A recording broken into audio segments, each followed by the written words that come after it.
ನಾನು ಮಗು ಮಾಡ್ಕೊಂತಿದ್ದೀನಿ ಅಂತ ಹೇಳಿದಾಗ ಅವ್ರು ಯಾವ ರೀತಿ ಪ್ರಿಪೇರ್ ಆಗ್ಬೇಕು? ಹುಡುಗ ಆಗಿದ್ರು ಅಷ್ಟೇ, ಹುಡುಗಿ ಆಗಿದ್ರು ಅಷ್ಟೇ, ಇಬ್ರು ಕಪಲ್ಸ್ ಹೇಗೆ ಪ್ರಿಪೇರ್ ಆಗ್ಬೇಕು?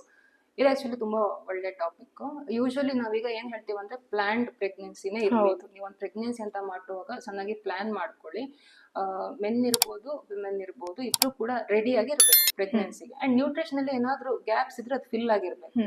ಯೂಶಲಿ ಒಂದು ಲೇಡಿ ಪ್ರೆಗ್ನೆಂಟ್ ಅಂತೆಲ್ಲ ಆದಾಗ ಇನಿಷಿಯಲ್ 2 weeks ಆ ತರ ಎಲ್ಲ ಬಂದಾಗ ಕೆಲವು ಪ್ರೊಸೆಸ್ ಆಗತ್ತೆ ಬಾಡಿಲಿ ಅಂದ್ರೆ ಆ ಬೇಬಿ ಏನ್ ಗ್ರೋ ಆಗತ್ತಲ್ವಾ, ಮಗುವಿನ ಬೆಳವಣಿಗೆಯಲ್ಲಿ ಕೆಲವು ಈ ಘಟ್ಟಗಳು ಇರುತ್ತೆ, ಸ್ಟೆಪ್ಸ್ ಇರುತ್ತೆ. ಅವೆಲ್ಲ ಏನು ಅಂದ್ರೆ ಇರ್ರಿವರ್ಸಿಬಲ್. ಆದ್ರೆ ಆ ಟೈಮಲ್ಲೇ ಆಗ್ಬೇಕು.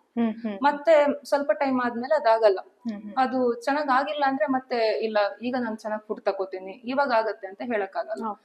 ನ್ಯೂರಲ್ ಟ್ಯೂಬ್ ಕ್ಲೋಸರ್ ಇರ್ಬೋದು, ಈ ತರದ್ದೆಲ್ಲ ಕೆಲವು. ಸೊ ಇದೆಲ್ಲ ಕರೆಕ್ಟ್ ಆಗಿ ಆಗ್ಬೇಕು ಅಂದ್ರೆ ಲೇಡಿ ಫಸ್ಟೇ ಸ್ಕ್ರೀನಿಂಗ್ ಮಾಡ್ಕೋಬೇಕು, ಏನಾದ್ರು ನ್ಯೂಟ್ರಿಷನ್ ಡೆಫಿಷಿಯನ್ಸಿ ಇದೆಯಾ.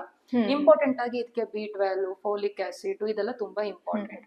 ಸೊ ಏನಾದ್ರೂ ಈ ತರ ಡೆಫಿಷಿಯನ್ಸಿ ಇದ್ರೆ ಸಪ್ಲಿಮೆಂಟೇಶನ್ಸ್ ಇರ್ಬೋದು. ಒಂದು ಫುಡ್ ಇಂದನೂ ಹೆಲ್ಪ್ ಆಗುತ್ತೆ. ತೀರಾ ಡೆಫಿಷಿಯನ್ಸಿ ಇದ್ರೆ ಸಮ್ಟೈಮ್ ಸಪ್ಲಿಮೆಂಟ್ಸ್ ಬೇಕಾಗುತ್ತೆ. B12 ಅಂತ ಬಂದಾಗ ಇಂಜೆಕ್ಷನ್ಸ್ ಅದೆಲ್ಲ ತಕೋಬಹುದು, ನೀವು ಇಲ್ಲ ಸಪ್ಲಿಮೆಂಟ್ಸ್ ತಕೋಬಹುದು.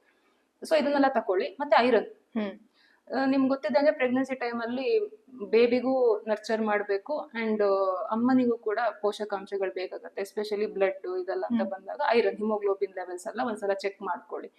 ಐರನ್ ಏನಾದ್ರೂ ಡೆಫಿಷಿಯನ್ಸಿ ಇದೆ, ಹಿಮೋಗ್ಲೋಬಿನ್ ಎಲ್ಲ ಕಮ್ಮಿ ಇದೆ ಅಂತ ಬಂದಾಗ B vitamins plus iron supplementation ಕೂಡ ಬೇಕಾಗುತ್ತೆ. ಅಂದ್ರೆ ಯಾವ ರೀತಿ ಫುಡ್ಸ್ಗಳು ಅಂದ್ರೆ ನಾರ್ಮಲ್ ಜನಗಳಿಗೆ ಅರ್ಥ ಆಗೋ ತರ ಒಂದು B12 ಅಂತೆಲ್ಲ ಬಂದಾಗ ಹೆಚ್ಚಿನ ಜನರಿಗೆ ಇವಾಗ B12 ಡೆಫಿಷಿಯನ್ಸಿ ಇದ್ದೇ ಇರುತ್ತೆ ನಾನು ನೋಡ್ದಂಗೆ.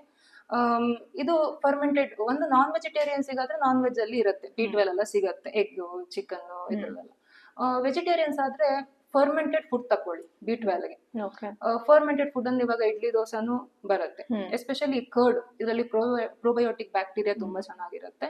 ಸೊ ಇದು ಕೂಡ ಗಟ್ ಹೆಲ್ತಿ ಫುಡ್ ಅಂತಾನು ಹೇಳ್ತೀವಿ. ಸೊ ಈ ತರ ಫುಡ್ ಕೂಡ ನೀವು ತಕೋಬಹುದು. ಐರನ್ ರಿಚ್ ಫುಡ್ ಅಂತ ಬಂದಾಗ ಅದೇ ಕೆಂಪು ಫುಡ್ ಅಲ್ಲ, ಸೊಪ್ಪು ತರಕಾರಿಗಳು. ಸೊಪ್ಪು ತರಕಾರಿಗಳಲ್ಲಿ ಇದು ಪಾಲಕ್ಕು, ಮೇಥಿ, ಎಸ್ಪೆಷಲಿ ಡ್ರಮ್ ಸ್ಟಿಕ್ ಲೀವ್ಸ್, ನುಗ್ಗೆ ಸೊಪ್ಪು.